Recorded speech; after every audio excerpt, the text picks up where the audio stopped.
23ویں سورت۔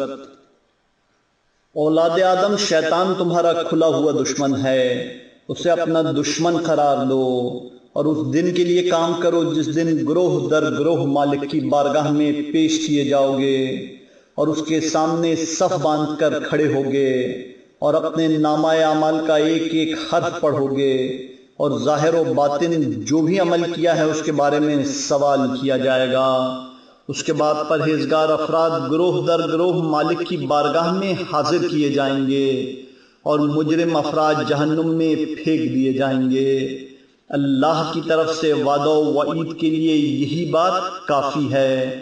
میں اللہ ہوں، مجھے پہچانو، میں محسن ہوں، میرا شکریہ ادا کرو، میں غفار ہوں، مجھ سے بخشش طلب کرو، میں مقصود و مطلوب ہوں، میرا ارادہ کرو، اور میں ظاہر و باطن کا جاننے والا ہوں، لہذا مجھ سے ڈرو۔